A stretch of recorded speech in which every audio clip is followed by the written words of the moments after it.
New Haven, Connecticut. On the campus of Yale University stands the Voynich Rare Book and Manuscript Library. The library's towering shelves preserve more than 1 million literary works, and the most fascinating volume housed there is a medieval European text that, curiously, was written in an unknown language. This cryptic book is referred to as the Voynich manuscript. The Voynich manuscript is a book written by hand that is reliably dated to the early part of the 15th century.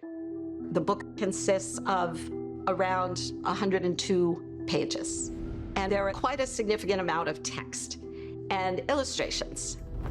The manuscript was written in an entirely unique language, which we call Voynichese.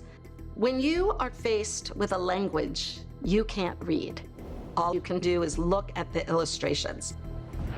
There are basically 5 sections in the manuscript. About half of it is pictures, drawings that take up the entire page of a plant, an herb, or a flower. And this looks like what we see in medieval herbals of the time that describe the usages and the appearance of plants.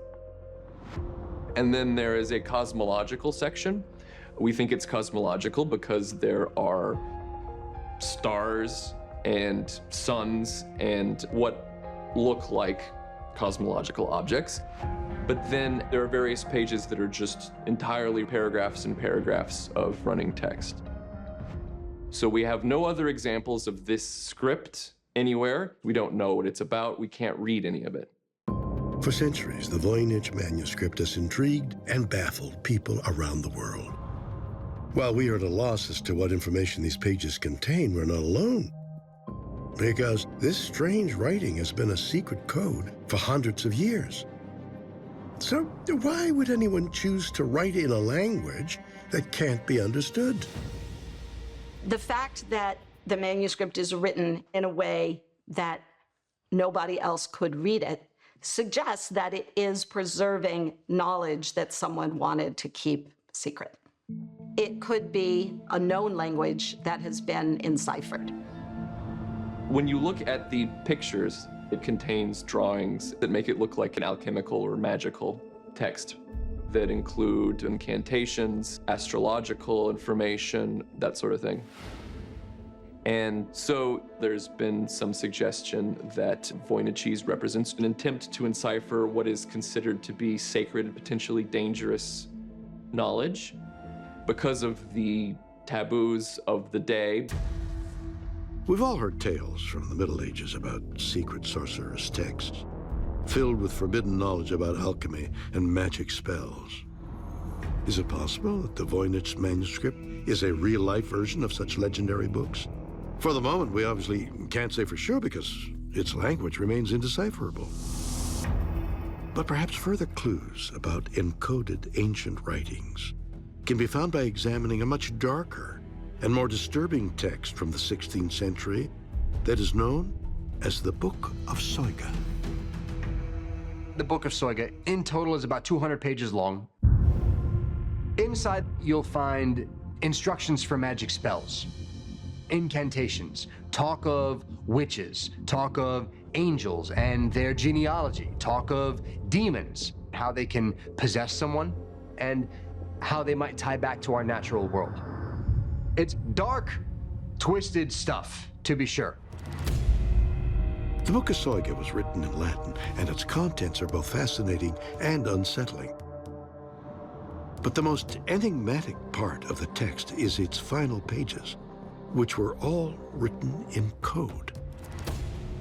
The end of the Book of Soga is 36 pages. Each of these pages contains a 36 by 36 cell grid with letters in each of the cells. We don't know the significance of those letters.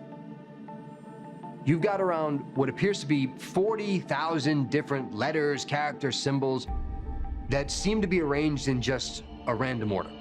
But in reality, these letters all make up encoded messages And so if the parts you can read talk about some pretty dark stuff, what's the stuff that they couldn't print in a language that you could read? What dark magic might potentially be hidden in that section of the book? It's intriguing to speculate about the forbidden knowledge that may be contained within the Book of Soga and the Voynich manuscript. But of course, the more pressing question is, will we ever actually decode these mysterious ancient texts? I believe that we will be able to read these manuscripts because of new technologies, new techniques that our predecessors didn't have access to. We have more powerful computers than they did, and we have access to a much larger pool of theories and linguistic analysis than anyone has had in the past. And I do believe that we will get there.